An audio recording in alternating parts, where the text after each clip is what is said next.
पितृपक्ष की तिथियों पर पितरों की पूजा करके उनकी आत्मा को तृप्त किया जाता है। हमारे परिवार के जिन पूर्वजों का देहांत हो चुका है उन्हें हम पितृ मानते हैं। पितृगण पितृपक्ष माह में पृथ्वी पर आते हैं और 16 दिनों तक पृथ्वी पर रहने के बाद अपने लोक लौट जाते हैं।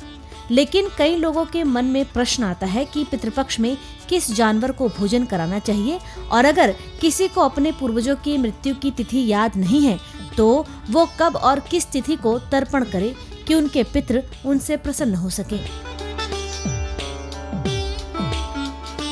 गाय को रोटी, चारा या गुड़ खिलाने से भगवान विष्णु की कृपा प्राप्त होती है।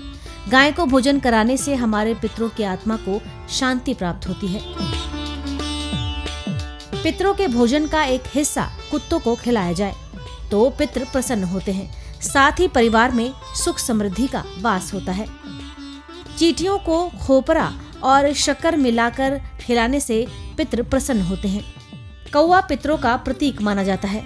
कौवे को भोजन रोटी देने से जीवन में सौभाग्य और सुख समृद्धि का आगमन होता है। बंदर को भोजन देने से जीवन में बल, साहस और शक्ति की वृद्धि होती है। साथ ही पितरों का आशीर्वाद भी प्राप्त होता है। मछलियों के माध्यम से पितृ भी अन्न ग्रहण करते हैं। भगवान श्री विष्णु ने सतयुग में मछली का अवतार लिया था, इसलिए मछली को बहुत ही शुभ माना जाता है। मछलियों को अन्न खिलाने से पितृ तृप्त होते हैं और भगवान विष्णु भी प्रसन्न होते हैं। जिन लोगों को अपने परिजनों की मृत्यु की तिथि का ज्ञात नहीं होता, उनके लिए पितृपक्ष में कुछ विशेष तिथि का निर्माण किया गया है। इस तिथि को पूर्वजों के श्राद्ध के लिए सही बताया गया है। एकादशी और द्वादशी। एकादशी में वैष्णव सन्यासी का श्राद्ध करते हैं, अर्थात इस तिथि को उन लोगों को श्राद्ध किए जाने का विधान है जिन्होंने सन्यास लिया हो। चतुर्दशी।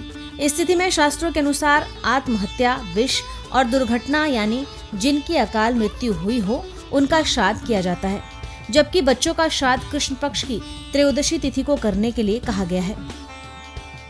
पंचमी। जिनकी मृत्यु अविवाहित स्थिति में हुई हो उनका श्राद्ध इस तिथि को किया जाना चाहिए। नवमी।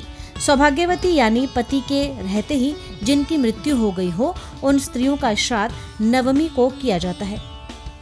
ये तिथि माता के श्राद्ध के लिए भी उत्तम मानी गई है, इसलिए इसे मातृ नवमी भी कहते हैं। मान्यता है कि इस तिथि पर श्राद्ध कर्म करने से कुल की सभी दिवंगत महिलाओं का श्राद्ध हो जाता है। सर्वपितृ मोक्ष अमावस्या। किसी कारण से पितृपक्ष की अन्य तिथियों पर पितरों का श्राद्ध करने से चूक गए हैं या पितरों की तिथि याद नहीं है तो इस तिथि पर सभी पितरों का श्राद्ध किया जा सकता है। शास्त्रों के अनुसार इस दिन श्राद्ध करने से कुल के सभी पितरों की आत्मा को शांति मिलती है।